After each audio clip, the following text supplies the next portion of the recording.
As for Donald Trump, he delivered a barnstorming speech to the United Nations, well, really at the United Nations. It was full of bravado, self-regard, humour, home truths and some pretty volatile views. His criticism of the UN actually started with an escalator breaking down as he arrived with First Lady Melania, and then problems emerged with his teleprompter while he was delivering his speech. These are the two things I got from the United Nations, a bad escalator and a bad teleprompter. But Trump's critique of the UN was far more substantial. What is the purpose of the United Nations? The UN has such tremendous potential. I've always said it. It has such tremendous potential, but it's not even coming close to living up to that potential. For the most part, at least for now, all they seem to do is write a really strongly worded letter and then never follow that letter up. The president listed off 7 wars he claims to have ended, including the Iran-Israel war and conflict between India and Pakistan, mentioning that he might deserve the Nobel Peace Prize for these efforts, but also noting the impotence of the United Nations. And sadly, in all cases, the United Nations did not even try to help in any of them. I ended 7 wars, dealt with the leaders of each and every one of these countries, and never even received a phone call from the United Nations offering to help in finalizing the deal. The big tasks, of course, remain the major conflicts in Ukraine and in Gaza. But Donald Trump is right, of course. The UN is a busted flush. And while we all need the US as a defender of the global order, the president pushed a very Trumpian version of American exceptionalism. Today, just 8 months into my administration, we are the hottest country anywhere in the world, and there is no other country even close. America is blessed with the strongest economy, the strongest borders, the strongest military, the strongest friendships, and the strongest spirit of any nation on the face of the earth. Pretty strong, hey? Now, Trump had 3 major bones to pick with the United Nations and many of its member countries. The first was immigration. Not only is the UN not solving the problems it should, too often, it's actually creating new problems for us to solve. The best example is the #1 political issue of our time, the crisis of uncontrolled migration. It's uncontrolled. Your countries are being ruined. Rhetoric aside, this realism about immigration matches Australia's experience and our focus on secure borders, which preceded Trump's. But his real target was Europe. Europe is in serious trouble. They've been invaded by a force of illegal aliens like nobody's ever seen before. Illegal aliens are pouring into Europe. Nobody is ever, and nobody's doing anything to change it, to get them out. It's not sustainable.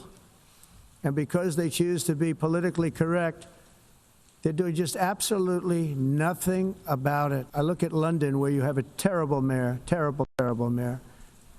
And it's been so changed, so changed. Now they want to go to Sharia law. But you're in a different country. You can't do that.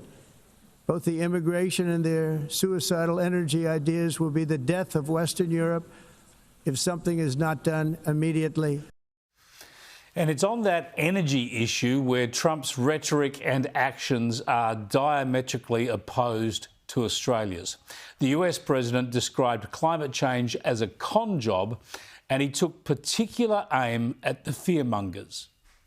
In 1982, the executive director of the United Nations Environmental Program predicted that by the year 2000, climate change would cause a global catastrophe. He said that it will be irreversible, as any nuclear holocaust would be. This is what they said at the United Nations. What happened? Here we are. Another UN official stated in 1989 that within a decade, entire nations could be wiped off the map by global warming. Not happening. And when it comes to climate action, Trump excoriated the renewable energy push. They don't work. They're too expensive. They're not strong enough to fire up the plants that you need to make your country great.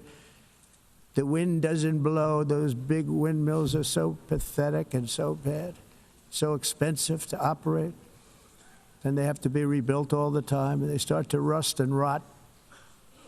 Most expensive energy ever conceived, and it's actually energy. You're supposed to make money with energy, not lose money.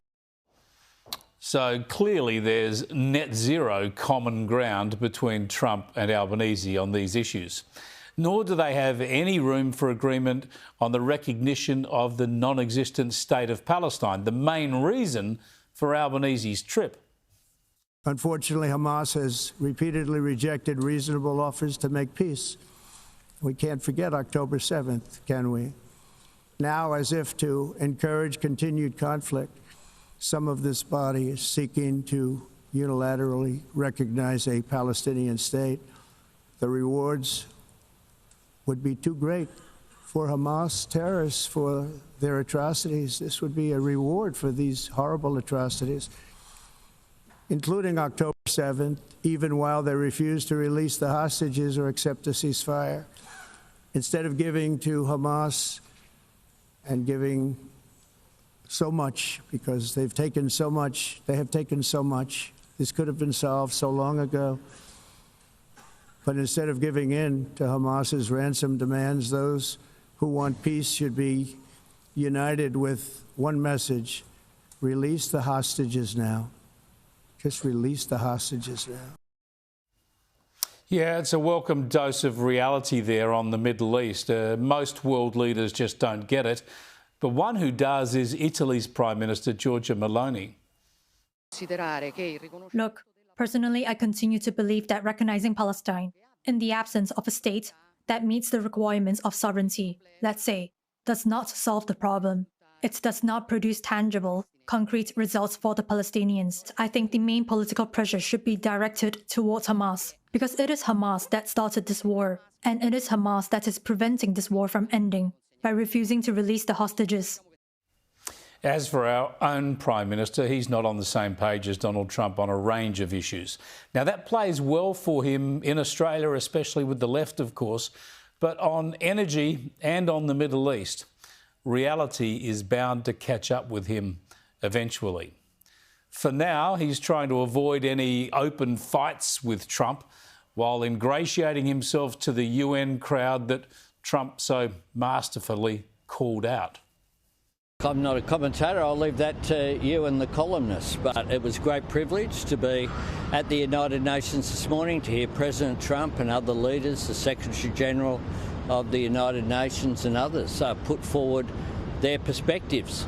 I'll be putting forward Australia's perspective tomorrow night, and I very much look forward to it. It's an incredible honour to represent Australia here. It was an honour to speak yesterday. It's quite an extraordinary room.